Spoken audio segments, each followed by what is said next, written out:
So we look in the history of Canadian television and basically TV as a whole in the 2000s. And one of the most important series in Canadian history, and maybe one of the important series in North American TV history, is the Trailer Park Boys.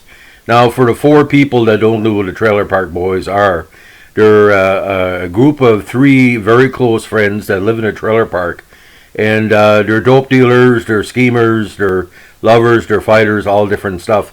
But they're very loyal to each other. Literally, it's in a trailer park that you see in Nova Scotia, but also see in New Brunswick, PI. Very relatable characters if you grew up poor like I did in Northern New Brunswick. I didn't live in a trailer park, but it's might as well. In Northern New Brunswick, like a lot of parts in New Brunswick, there's a trailer park every 15 miles, and the people there are the lower end of the economic scale. Now, the episode we're talking about actually premiered on July 21st, 2002. It was the fifth episode of the second season, and it's called, of all things, The Bible Pimp. Now, the basic plot is two missionaries, one very stern and one who looks like a reject from a Norwegian porn movie, which kind of ties into what happens in the episode, show up at the trailer park, and the approach Bubbles. I guess they're selling Bibles, just like you see in that documentary, The Males of the 1960s. And they proclaim their father and daughter. They call themselves Hampton and Tanya. When you start asking a lot of questions, Bubbles brushes them off with a very interesting comment. When he's asked, do you know how to read, my son?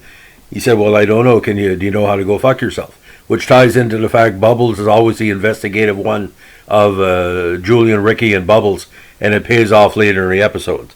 Now, Ricky's trying to get his grade 10. That's a rolling joke in the whole series, that Ricky is trying to get GED improvements, and he's fighting against his own lack of brains and the other members of the family that, think he can't do it.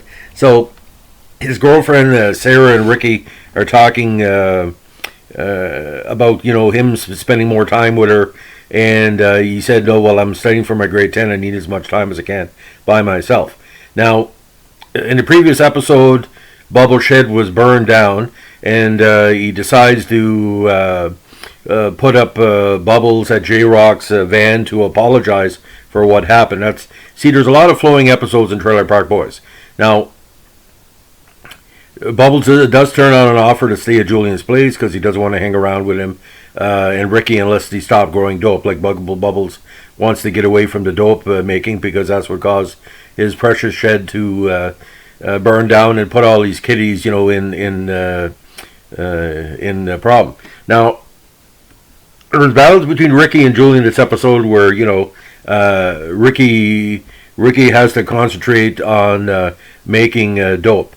Now, Tanya shows up and tries to, not say seduce Julian, but get him on her side. But we find out later on that a lot of people are complaining in the park that something is not up with the two visitors, right? Now, no, Sarah and Ricky eventually make plans to go for Chinese food, which ties into the Bible Pimp getting into the brain of Julian, and Hampton eventually actually sells Ricky's father a Bible, which is totally bizarre.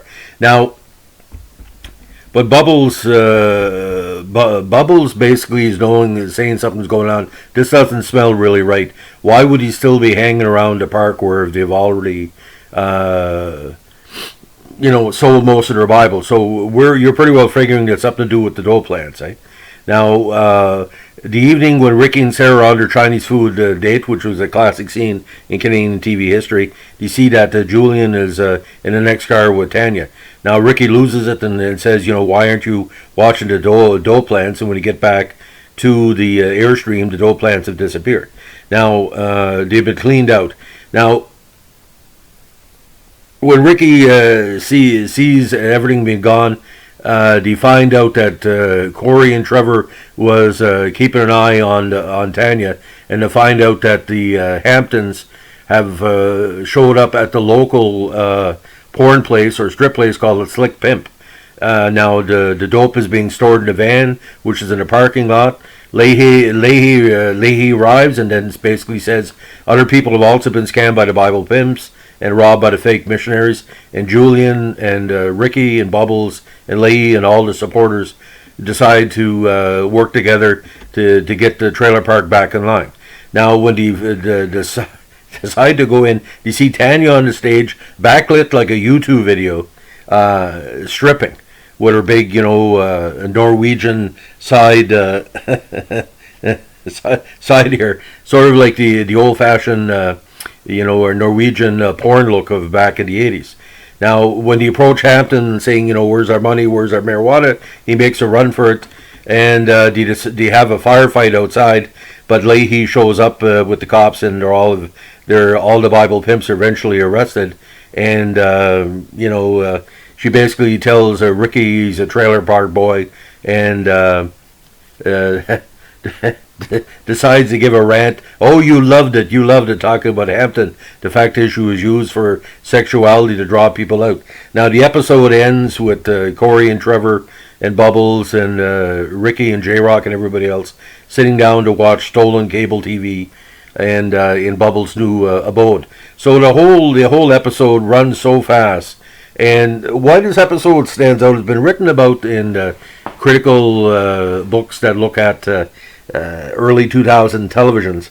Because the fact is, the plot is bizarre. You would never see a plot like this in an American big city comedy episode.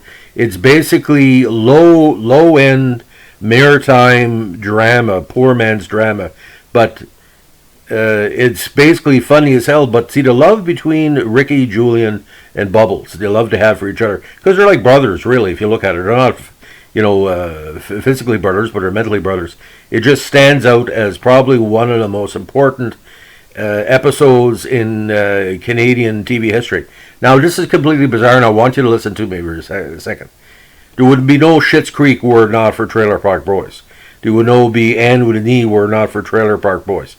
Back in the early 2000s, Canadian TV had gone down quite a bit. There was no shows that were directly the Canadian aesthetic.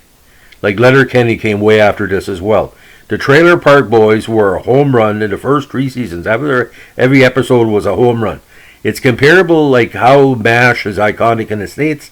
Trailer Park Boys is that iconic in Canada. But you got to understand,